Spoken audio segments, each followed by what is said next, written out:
వరకు తెలుగు సినిమా ఇండస్ట్రీలో చాలా మంది దర్శకులు వాళ్ళని వాళ్ళు స్టార్లుగా ఎస్టాబ్లిష్ చేసుకుంటూ ముందుకు సాగుతున్న విషయం మనకు తెలిసిందే. మరి ఏది ఏమైనా కూడా తమదైన రీతిలో సత్తా చాటుకుంటూ వాళ్ళకంటూ ఒక ఐడెంటిటీని క్రియేట్ చేసుకుంటూ వస్తున్న హీరోలు భారీ సక్సెస్ను అందుకోవడానికి ఎప్పుడూ ముందు వరుసలో ఉంటున్నారు.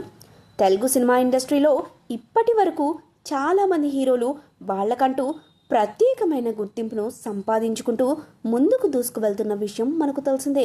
మరి ఇదిలా ఉంటే తమదైన రీతిలో సత్తా చాటుకుంటూ తమకంటూ ఒక ప్రత్యేకమైన ఐడెంటిటీ క్రియేట్ చేసుకోవడానికి అహర్నిశలు ప్రయత్నం చేస్తున్న స్టార్ హీరోలు అందరూ వాళ్ళని వాళ్ళు స్టార్లుగా ఎస్టాబ్లిష్ చేసుకోవడానికి ప్రయత్నం అయితే చేస్తున్నారు.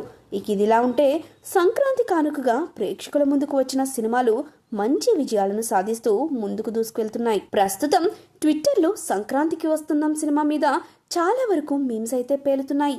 సైలెంట్గా వచ్చి ఈ సినిమా సంక్రాంతి బ్లాక్ బాస్టర్గా నిలిచింది అంటూ చాలా మీమ్స్ను వైరల్ చేస్తున్నారు.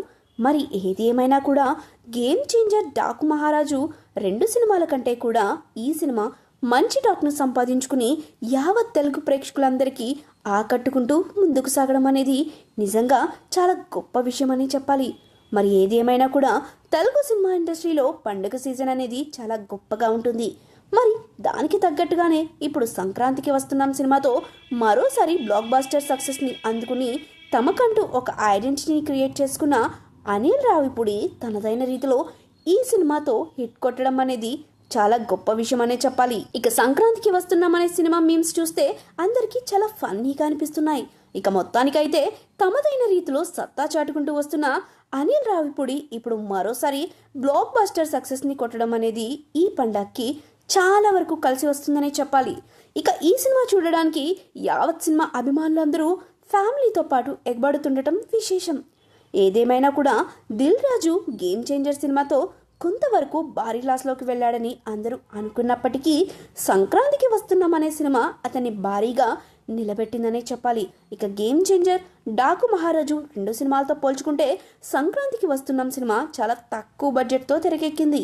అయినప్పటికీ ఈ సినిమా సంక్రాంతి బరిలో నిలిచి అన్నిటికంటే భారీ హిట్ను సొంతం చేసుకున్నట్టుగా తెలుస్తుంది.